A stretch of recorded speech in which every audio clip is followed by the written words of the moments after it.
कुछ समय पहले की बात है। चंद्रनगर नाम का एक गांव था जहां मनोज अपनी पत्नी मीना के साथ रहा करता था। उनका बेटा हितेंद्र शहर में पढ़ाई कर रहा था, पर छुट्टियों में वो अपने दोस्त राजू के साथ गांव चला गया। मम्मी पापा कैसे हो आप? Mummy papa? शहर जाकर ज्यादा अंग्रेजी आ गई है क्या? माँ और पिताजी नहीं बोला जा रहा है? माँ और पिताजी नमस्ते, इससे मिलिए, ये मेरा दोस्त रवि है, इसे अपना गांव दिखाने लाया हूँ। नमस्ते। नमस्ते बेटा, बैठो, तुम लोगों के लिए चाय बना कर लाती हूँ। नहीं माँ, चाय वाय बाद में पियेंगे, पहले मैं और रवि गांव दर्शन करेंगे। अरे नाश्ता तो कर लो। नहीं नहीं नहीं, मेरी बाइक कहाँ है? हितेंद्र ने अपनी बाइक निकालकर साफ की और जाने के लिए तैयार हो गया। तभी मनोज ने उसे अपने पास बुलाया। उसके चेहरे पर एक अजीब सा डर था। वो बोला, पूरा गांव घूमना, सब देखना, लेकिन गलती से भी पूर्वी जंगल की तरफ मत जाना। क्यों अंकल? क्योंकि वहां वो रहती है। कौन? शैतानी बुढ़िया। शैतानी बुढ़िया? वो शैतानी करती है क्या? बेटा उसका मजाक मत बना, वो बहुत खतरनाक है। ठीक है, आप लोग चिंता मत कीजिए, मैं उधर नहीं जाऊंगा। हितेंद्र बाइक स्टार्ट करता है और दोनों गांव देखने निकल पड़ते हैं।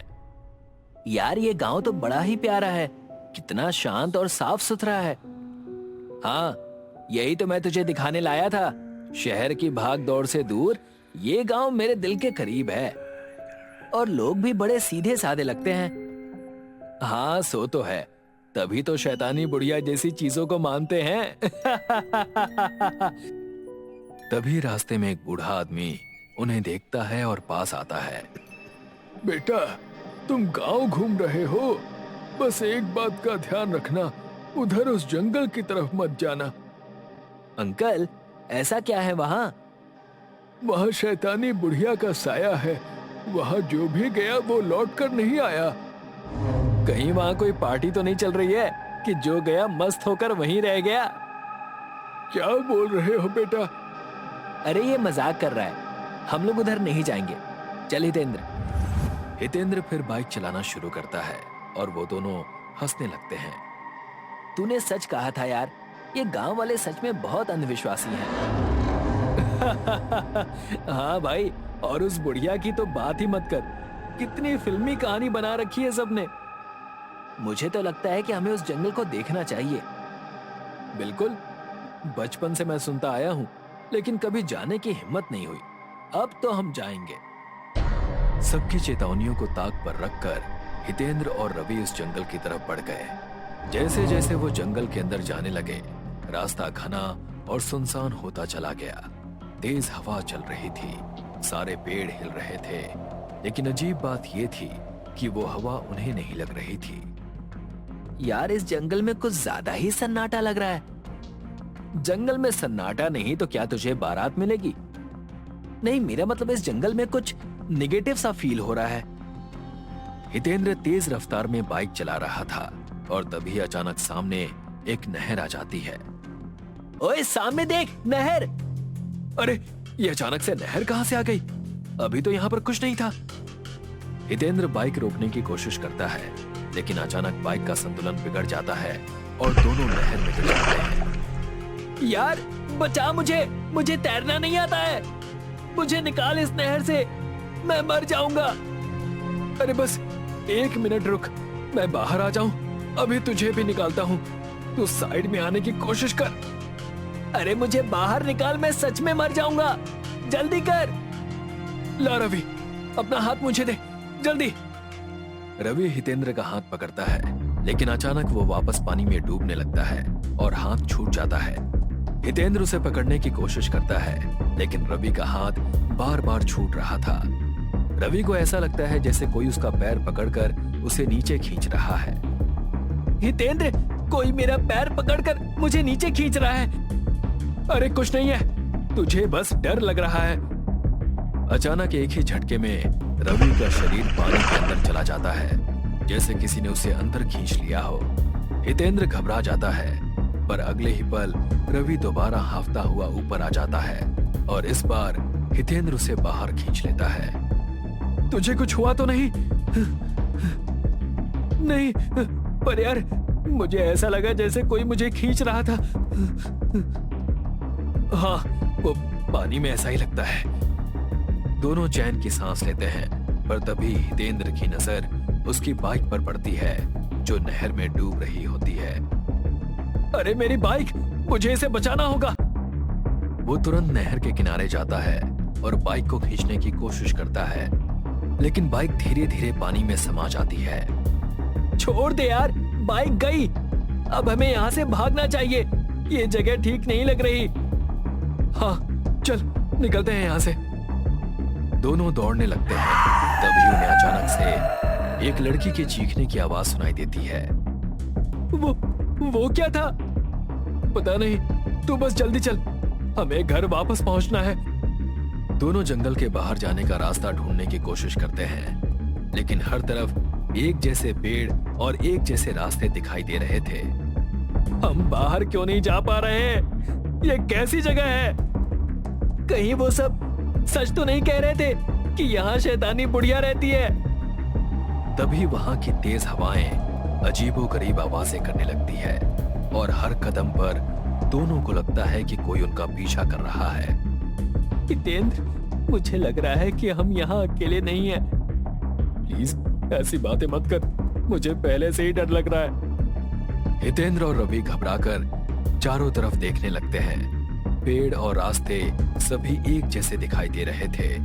हितेंद्र थक हार कर अपने पिता मनोज को फोन करता है। पिताजी, मैं और रवि हम लोग जंगल में फंस गए हैं। जंगल से बाहर आने का कोई रास्ता नहीं मिल रहा और बाइक भी नहर में गिर गई है। मैंने तुझे मना किया था कि उस जंगल में मत जाना, पर तू है कि मानता नहीं। और किस नहर की बात कर रहा है तू? इस गांव के आसपास या उस जंगल में दूर दूर तक कोई नहर नहीं है। क्या?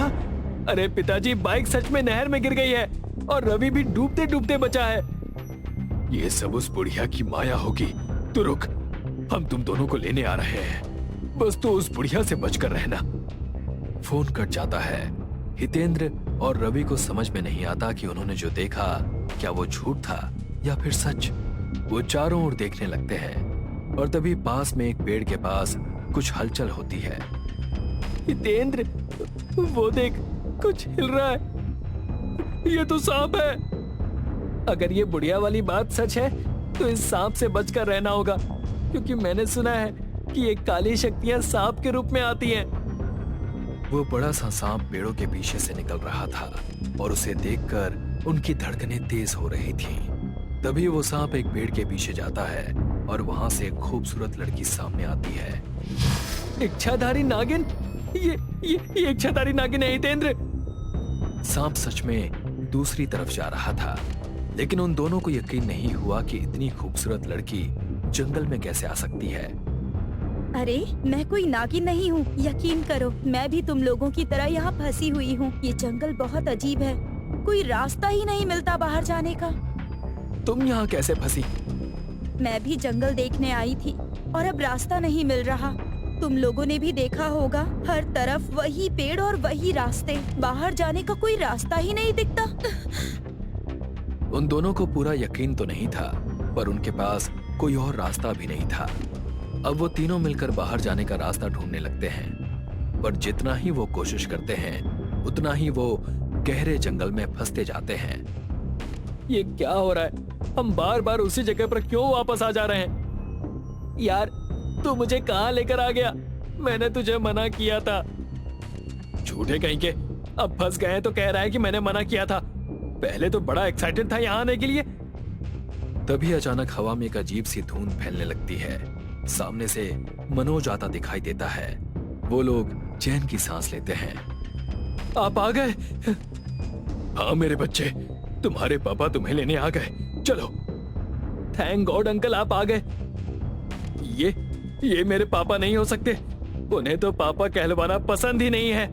ये जरूर उस बुढ़िया की माया है, उस नहर की तरह। उसके इतना कहते ही मनोज एक काले साए में बदल गया और गायब हो गया। हे भगवान, यहाँ क्या सच है और क्या झूठ, कुछ समझ ही नहीं आ रहा। लगता है हमारी मौत यहाँ लिखी हुई है। वो तीनों जितना आगे बढ़ने की कोशिश करते, हर तरफ वही पेड़ और वही रास्ते दिखाई देते। हर कदम के साथ डर और गहरा होता जा रहा था।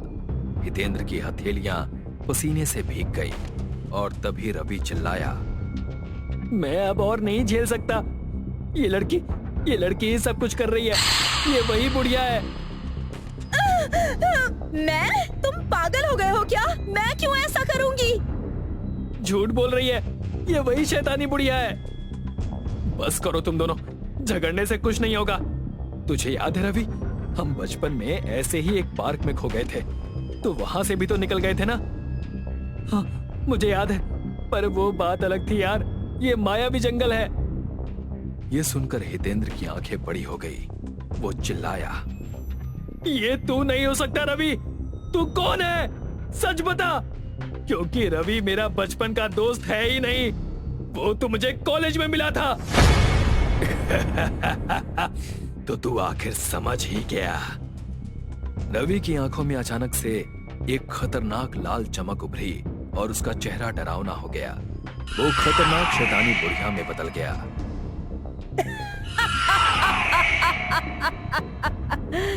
तुम्हारा दोस्त तो उसी समय मेरी मायावी नहर में डूबकर मर गया था, और अब तुम भी नहीं बचोगे, क्योंकि कोई यहाँ से बचकर नहीं जाता। हे भगवान, अब तक हम इस बुढ़िया के साथ टहल रहे थे। तुमने रवि को मार दिया। और अब तुम्हारी बारी है। नए शिकार आ गए।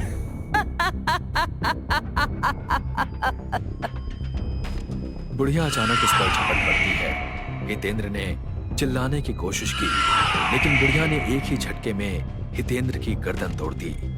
ये मंजर देखकर उस लड़की ने भागने की कोशिश की, लेकिन उस बुढ़िया ने उसे अपनी चोटी में लपेट लिया और उसका गला घोंट दिया।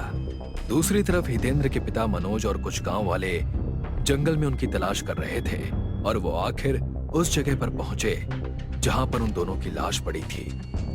मेरा बच्चा, आए, मेरा बच्चा।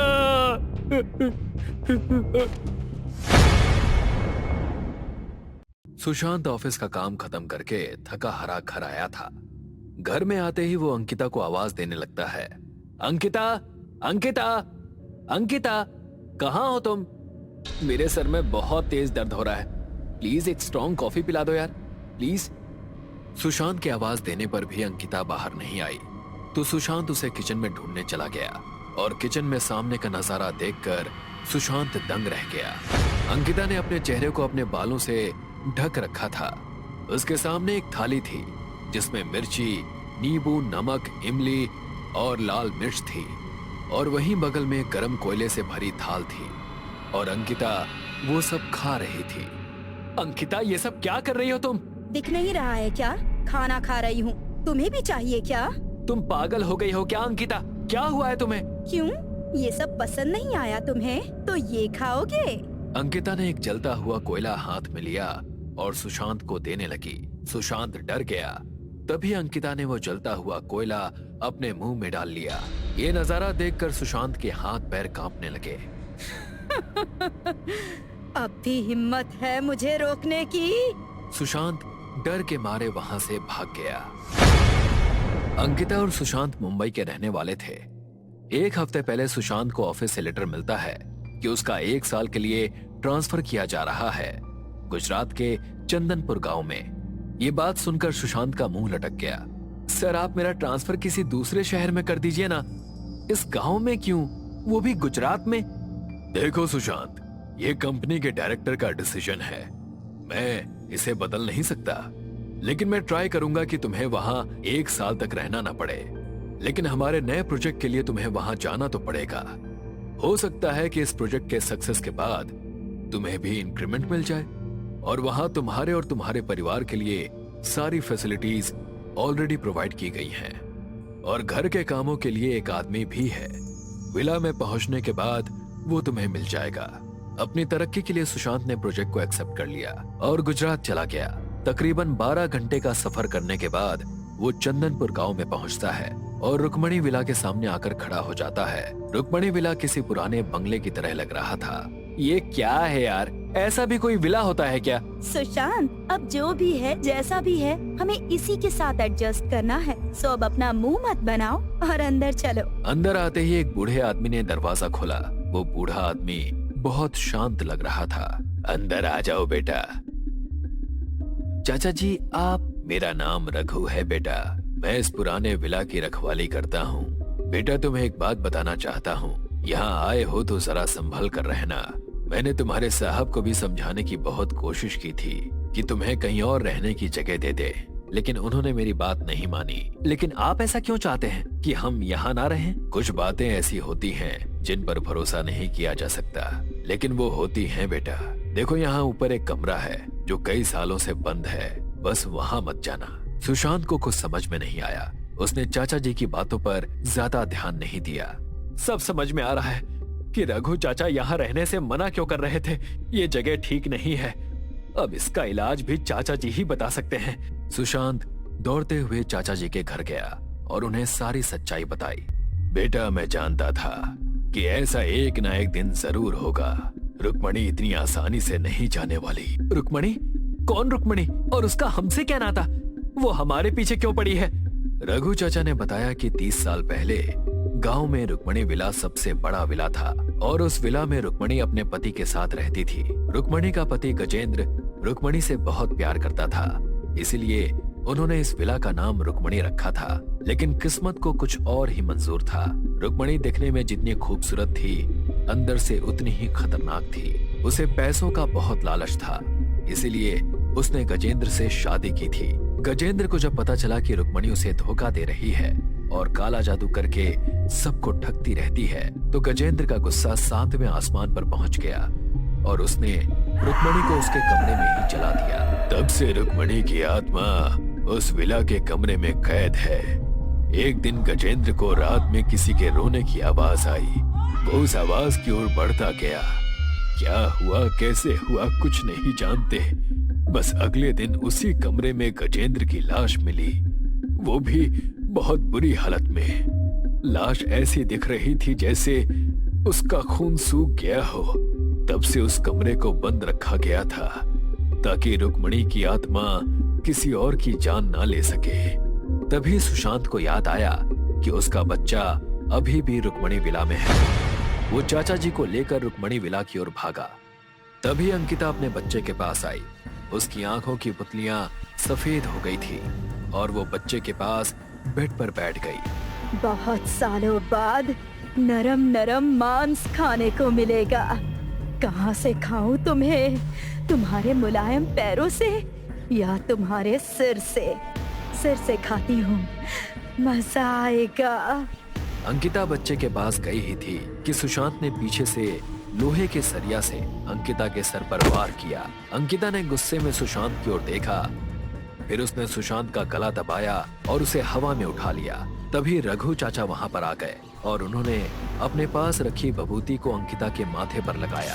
अंकिता के शरीर में करंट दौड़ने लगा और वो वहीं बेहोश हो गई। रघु चाचा ने बताया कि अंकिता को गांव के सिद्ध तांत्रिक के पास लेकर जाना होगा, अब वही अंकिता को बचा सकते हैं।